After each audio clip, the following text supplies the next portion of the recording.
Now I'm covered.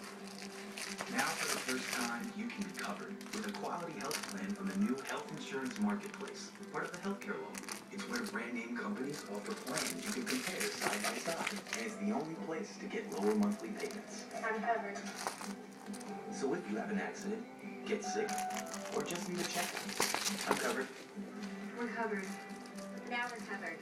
Enroll now at the health insurance marketplace at healthcare.gov. Dr. Mark F. Stein and his staff at Mountain View Dermatology and Aesthetics, helping you look younger.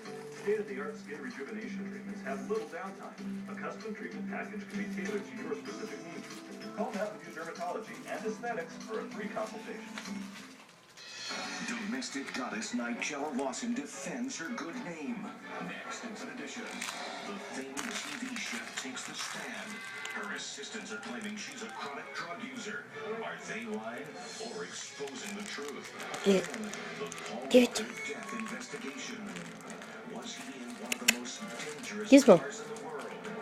Watch the next in edition and be sure to follow us on Twitter and Facebook. If you happen to bump into New England Patriots quarterback Tom Brady, you may want to think twice about snapping a photo with him. These guys say they were fired for doing just that.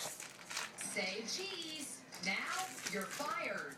Two stadium security guards who posed with New England Patriots quarterback Tom Brady after his big win over the Houston Texans on Sunday say they've been fired. Joel Williams and his buddy Christopher Moore were all smiles next to Brady. But their boss at Houston's Reliance Stadium said in a statement, it is strictly against policy for employees to request photos or autographs from players. He's back. That's Seinfeld star Michael Richards making his TV comeback in a new TV Land sitcom called Kirstie. He's teamed up with two other comedy legends, Kirstie Alley and her former Cheers co-star, Rhea Perlman. Talk about working with Michael Richards. He's so unique. He's been a joy to work with.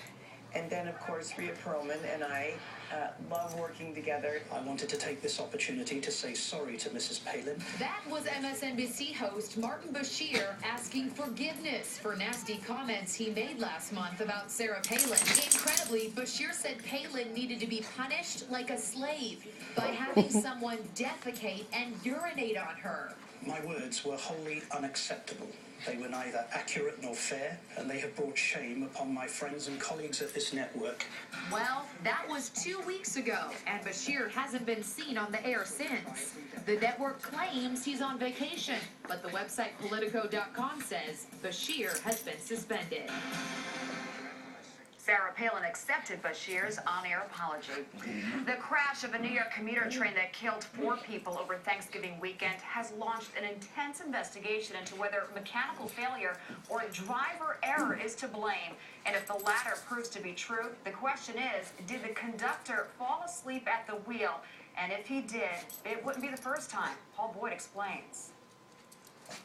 Was the engineer of the train that derailed in New York City sleeping? According to the website DNA Info, the engineer, William Rockefeller, may have been dozing.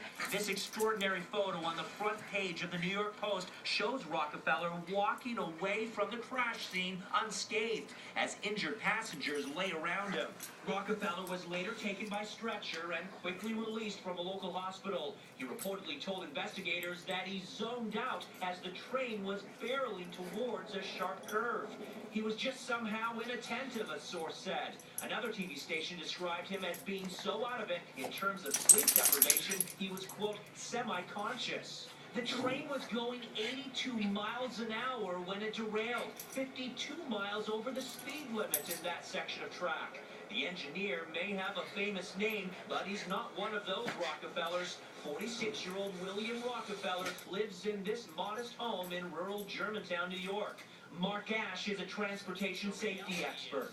There is numbers of different of technologies in place which give both visual and audio warnings to the operator but the conductor has to actually respond to that. And it appears that didn't happen in this situation. The deadly Mr. Kramer. could be the latest in a string of terrible train disasters involving sleeping or distracted engineers. In 2008 in Los Angeles, 25 people perished when a commuter train slammed head-on into a freight train. The driver of the commuter train was distracted, sending texts, and ran through a red signal.